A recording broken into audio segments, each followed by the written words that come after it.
और आपको इसमें से मैं कहता हूँ कि रोहित जी सर पे आप इतना भरोसा कर लेना। अपनी पढ़ाई आप ऐप पे जाना, वहाँ पे क्लासें अपलोड की हुई है सर की, ली हुई लाइव ही ली हुई है। आप उसको देखना कि हर कम्पिटिटिव एग्ज़ाम में अंदर वहाँ उससे क्वेश्चन आना तय है। रीट का हुआ, ARO का हुआ, बहुत ऐसे क्वेश्चन हुए जिसके अंदर रोहित जी सर के बुक से क्वेश्चन आना तय है। तो आज हम चतुर्थ श्रेणी के लिए ब्रह्मास्त्र बुक करने वाले हैं, जिसका नाम पहला टॉपिक संज्ञा, जिसने हमने कंप्लीट कर लिया था। और आज दूसरा टॉपिक है जिसका नाम है सर्वनाम। सर्वनाम टॉपिक आज हम कंप्लीट करने वाले हैं। यहाँ से भी क्वेश्चन देखने के लिए बहुत आते हैं, तो मैं अभी आपको किताब के हर एक पेज को पढ़ के दिखाते हैं। तो चलते हैं, सर्वनाम करते हैं आज स्टार्ट। ये हमारा संज्ञा कल हो गया था, आज हम करने वाले हैं सर्वनाम। पहले तो अगर सर्वनाम की अगर परिभाषा पूछ ही ले कि सर्वनाम होता क्या है,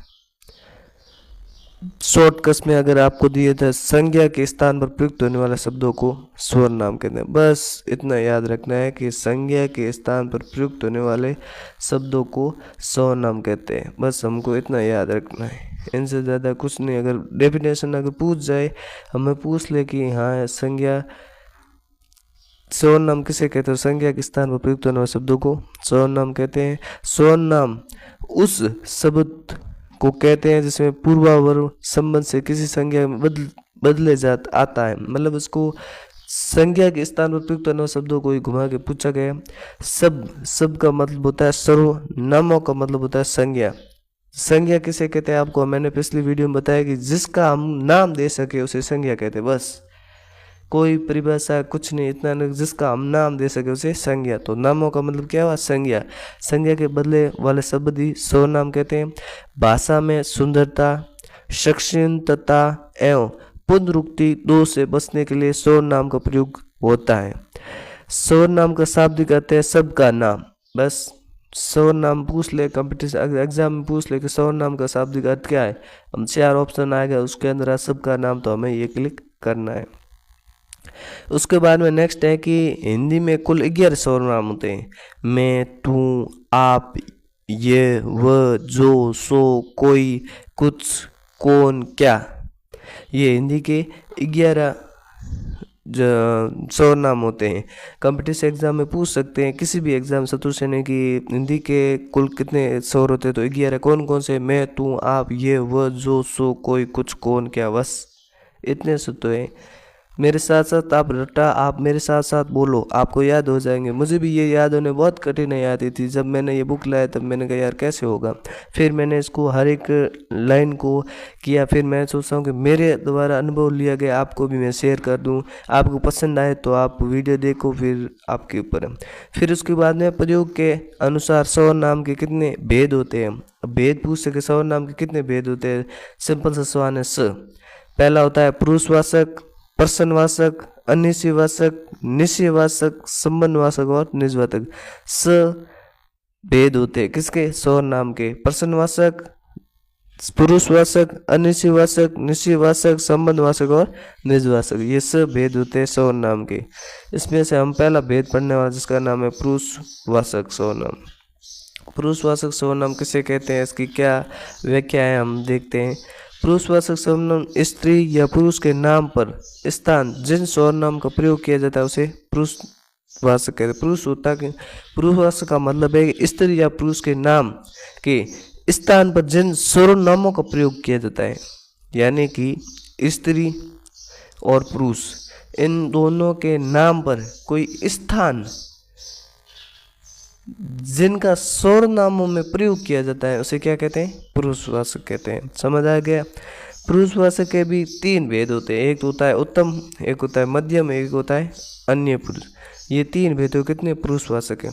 उत्तम में क्या दिया हुआ है कि वक्ता यानी कि बोलने वाला, वक्ता कौन होता है, बोलने वाला, या लेखक जिन सर्वनामों का प्रयोग अपने नाम के स्थान पर करता है उसे उत्तम पुरुषवाचक सर्वनाम कहते हैं।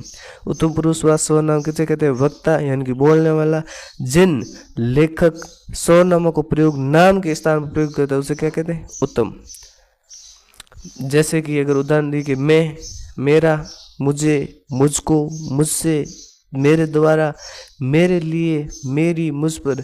इसका मतलब शॉर्ट समझो कि हमें खुद पे लेना है। एक तो मैं यानी कि हम खुद, मेरा यानी कि हम, इस दूसरे में देखो हम, हमने, हमको, हमारा, हमसे, हमारी, हमें, हमारे। तो ये सब उत्तम पुरुष में एक ही डेफिनेशन यानी कि वक्ता बोलने पर प्रयुक्त होने वाले सर्वनाम के उत्तम पुरुष कहते हैं। इसमें खुद पे लेने वाले शब्द को ही उत्तम कहते हैं। जैसे कि मैं, मेरा, ये तो मैं, मेरा, हमारे खुद, अपन के खुद के ले रहे हैं ना। जैसे कि उदाहरण एक देखिए कि मैं खेलना चाहता हूँ, मतलब हम खुद खेलना चाहते हैं, हम अपर द्वारा दूसरों किसी की बात हो नहीं, मैं खेलना चाहता हूँ, तो ये क्या हुआ, उत्तम पुरुष हो गया। दूसरा है कि हमें सत्य बोलना चाहिए, ये भी हमारे ऊपर ही लिया गया, तो ये हमारा उत्तम पुरुष कंप्लीट हो गया। इसके बाद में हम नेक्स्ट देखते हैं मध्य पुरुष। मध्य पुरुष सर्वनाम किसे कहते हैं कि सुनने वाले या पाठक के नाम पर स्त्रोत प्रयोग करने वाले को क्या कहते हैं, मध्यम। सुनने वाला, यहाँ तो था बोलने वाला यानी कि वक्ता, यहाँ सुनने वाला और पाठक के स्थान पर प्रयुक्त होने वाले शब्द को क्या कहते हैं, मध्यम। देखते हैं यहाँ पे क्या, मध्यम पुरुषवाचक सर्वनाम कहते हैं किसको। और जैसे इसका उदाहरण अगर देखा जाए तो जैसे में तू, तेरा, तुझे, तुझको, तुझको एक वचन, तुम, तुम्हारा, तुमको, तुमसे बहुवचन, आप एक वचन, आप सब या आप लोग, ये क्या है, बहुवचन। इसका अगर उदाहरण देखा जाए तो तुम्हारे शहर, शहर आबाद है यानी कि तुम्हारे, दूसरों को बोल रहे, हे ईश्वर तू दया करना, ये किसके हैं, मध्य पुरुष के। इसके अंदर एक और नोट लिखा हुआ है कि आप सर्वनाम का प्रयोग आदर सम्मान के रूप में मध्य पुरुष सर्वनाम करता है, जिसके इसका आदर करना, किसका सम्मान करना, ये भी क्या है, ये एक मध्यवाचक पुरुषवाचक है। आप गांव से कब आए, आप आगे आ जाएं, आप बीमार हो गए थे, आपको भी सूचित कर दें, ऐसे समय में आप साथ नहीं दोगे तो कौन कहेगा, आपको यही उचित लगता है तो ठीक है, ये बात आप ही कह दीजिए। मतलब आप, आपकी, आपसे, ये सारे शब्द है, ये सब मध्य पुरुष के हैं। अब इसके बाद में हम नेक्स्ट देखते हैं वो है अन्य पुरुषवाचक सर्वनाम। अन्य पुरुषवाचक सर्वनाम है वो किसे कहते हैं कि ये, इस सर्वनाम को प्रथम पुरुषवाचक भी कहते हैं। एग्जाम में पूछ लिया कि अन्य पुरुषवाचक सर्वनाम को क्या बोलते हैं, तो ऑप्शन में आएगा प्रथम, द्वितीय, चतुर्थ, तो हमें क्या क्लिक करना है, प्रथम पुरुषवाचक। क्वेश्चन आ सकता है इसमें ये, वह, वे, उसे, इन्हें, उन्हें आदि सर्वनाम आते हैं किसमें, अन्य पुरुषवाचक सर्वनाम के अंदर। इसके अगर हम उदाहरण देखा जाए तो उदाहरण है कि ये खेल रहा है, ये पढ़ रहा है, ये कहने दो, ये वह अन्य पुरुषवाचक सर्वनाम कहते हैं। निश्चितवाचक सर्वनाम भी कहलाते हैं जब ये व्यक्ति के बारे में अन्य पुरुषवाचक सर्वनाम कहलाते हैं। अब इसके बाद में इसके भी उदाहरण है, देखिए ये खेल रहा है, ये क्या है, अन्य पुरुषवाचक। ये रख देना, निश्चितवाचक सर्वनाम। ये मेरा फोन है, निश्चितवाचक सर्वनाम। ये मेरा खेत है, निश्चितवाचक सर्वनाम। ये आवश्यकता कार्य से जयपुर गया, या आवश्यक कार्य से जयपुर गया। जब किसी व्यक्ति का परिचय दिया जाए वहाँ आप सर्वनाम शब्द का पुरुषवाचक कहला। परिचय, किसी का परिचय देना तो क्या है, सर्वनाम शब्द पुरुषवाचक का आता है। जैसे नेहरू जी ने भारत के स्वतंत्रता संग्राम में महत्वपूर्ण भूमिका निभाई, यानी ये खुद की मतलब बता रहा है, ये इसका प्रयोग आप खुद इसका परिचय दे रहे व्यक्ति का कि नेहरू जी ने भारत के स्वतंत्रता संग्राम में महत्वपूर्ण भूमिका निभाई। आपने जेल में रहते हुए डिस्कवरी ऑफ इंडिया नामक पुस्तक भी लिखी। भगत सिंह चच्चे स्वतंत्र सेनानी थे। आपका जन्म 28 सितंबर 1907 में हुआ। अब्दुल्ला सेठी महान देशभक्त थे। आपने देश के लिए उच्च पद का त्याग भी कर दिया। इसके बाद में ये हमारा पहला तो कंप्लीट हो गया था। इसमें दूसरा आया प्रश्नवाचक सर्वनाम। प्रश्न के करने के लिए इन सर्वनामों का प्रयोग होता है, जैसे कौन, किसे, कब, किसने, क्या, किसकी, कहाँ, कितनी, कितने, कितना, कैसे। ये क्या है, प्रश्नवाचक है, बहुत सरल है याद करना। कौन, किसे, कब, किसने, क्या, किसकी, किसके, कहाँ, कितनी, कितना, कैसे। उदाहरण लिए किन किन नाम में सुशी है, कौन आता है, तुम क्या खा रहे हो। ये मतलब प्रश्न पूछना, ये प्रश्नवाचक में आता नहीं, कौन, क्या, कब, इसलिए ये बताया प्रश्नवाचक के अंदर। इसके अंदर एक नोट दिया है कि कौन सा प्रयोग चेतन जीवों के लिए क्या जो प्रयोग में जड़ जाता है। ये कुछ इतना कुछ डिफरेंस नहीं है। फिर देखिए तीसरा, देखिए अन्यवाचक सर्वनाम। कोई, कुछ, किन्हीं अनिश्चितवाचक सर्वनाम है। कोई, कुछ, किन्हीं, ये तीन टॉपिक हो तो क्या है, अनिश्चितवाचक सर्वनाम। उदाहरण के लिए शायद कमरे में कोई छिपा हुआ है। कोई, कुछ, किन्हीं, ये शब्द आदत क्या है, अनिश्चितवाचक। बस इतना याद रखना है।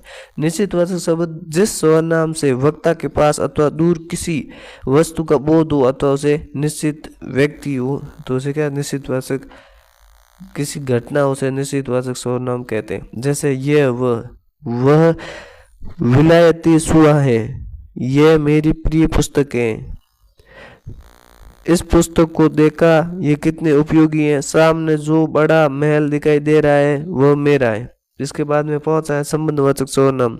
वाक्य में किसी दूसरे सर्वनाम से संबंध में स्थापित होता है, इसे क्या कहते हैं, संबंधवाचक सर्वनाम। दो उपयोगी, दो संज्ञाओं से संबंध में दिखाई देने वाले सर्वनाम संबंधवाचक सर्वनाम कहलाते हैं। जैसे जितना, उतना, जैसा, वैसा, जैसी, वैसी, जो, सो, जिसको, उसको, जैसे, वही, तेते, जैती, ये इसके उदाहरण हैं जितने भी आ रहे हैं। जितना गुड़ खाओगे उतना मीठा होगा। तेते पाँव पसारिए, जैती लांबी सोर। जैसा करोगे वैसा भरोगे, जिसकी लाठी उसकी भैंस, जिसे भी देखता हूँ वही व्यस्त है। जैसी करनी वैसी भरनी, जो करेगा सो भरेगा। फिर इसके बाद में आता है निजवाचक सर्वनाम, जो सट्टा है। यह सर्वनाम स्वयं के लिए प्रयुक्त होता है, खुद के लिए। जैसे आप, स्वत, अपने आप, निज। उदाहरण के लिए आप भला तो जग भला। वह अपने को सुधार रहा है, वह स्वयं तो संभल गया। मैं अपना काम स्वयं करता हूँ, मैं आप ही चला जाऊंगा। अंकित अपना खाना खुद बना लेता है, मैं अपना काम स्वयं करना चाहिए। अपना कार्य करने के लिए घर जाना, वह अपने आप बहुत होशियार समझता है। सर्वनाम में केवल 7 कारक होते हैं, संबोधक कारक नहीं होता है। सर्वनाम के अंदर कितने होते हैं, भेद तो हमें लेकिन 7 कारक होते हैं, परंतु संबोधक कारक नहीं होता है। ये हमारा सर्वनाम आज कंप्लीट हो गया है, तो उम्मीद करता हूँ आपको समझ आया होगा। ये बहुत इम्पोर्टेंट है, भेद इसके अंदर है। और